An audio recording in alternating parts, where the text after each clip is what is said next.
seorang mukmin itu perasaannya selalu di tengah antara harap dengan takut, antara merasa pasti dengan tidak pasti. Maksud saya begini, Allah SWT berfirman, alladzina yu'tuna ma atau wa qulubuhum wajilatun. Allah mengatakan memuji orang-orang yang mendapatkan ridhonya itu sebagai alladzina yu'tuna ma atau, mereka telah menunaikan apa yang harus mereka tunaikan kepada Allah, wa qulubuhum wajilatun, sesudah itu hati mereka kemudian tetap harap-harap cemas. Artinya apa Pak? Ada orang, kita misalnya dalam dimensi taubat misalnya, kita ini kalau mau bertobat harus yakin bahwa Allah Maha Pengampun dan Maha Penerima taubat.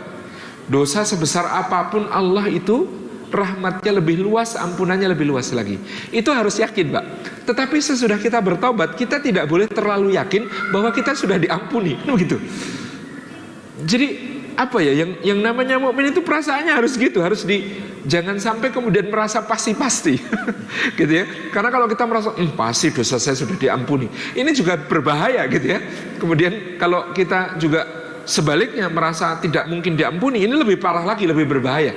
Loh, terus gimana kondisinya itu? Jadi ya itu tadi, memang hati yang terbaik itu hati yang kemudian taqallab, hati yang kemudian bergoyah-gayi karena takut kepada Allah.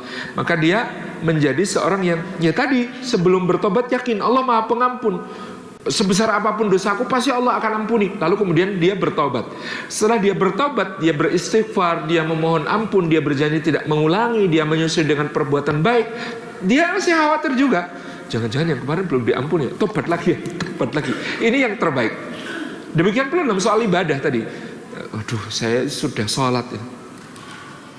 Tapi coba perhatikan tuntunan Nabi. Ba'da sholat apa yang kita ucapkan pertama kali? Astagfirullahaladzim. Jadi kita ini luar biasa diajarin Nabi. Habis ibadah saja istighfar, apalagi habis berdosa. Habis ibadah saja istighfar.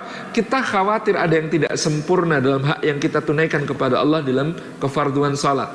Demikian pula soal Ramadan Pak, sama. Perasaannya akan indah sekali kalau kita tuh merasakan nikmat yang luar biasa kita beribadah Ramadan.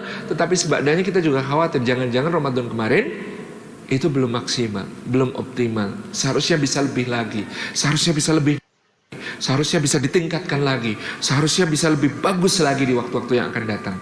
Saya kira ini justru perasaan yang terbaik bagi seorang beriman yang tidak merasa tetap dan pasti bahwa ibadahnya diterima, tetapi dia berupaya keras agar ibadahnya diterima dengan segala hal yang bisa dia lakukan. Tapi sesudah itu dia merasa, besok harus diperbaiki lagi, besok harus diperbaiki lagi.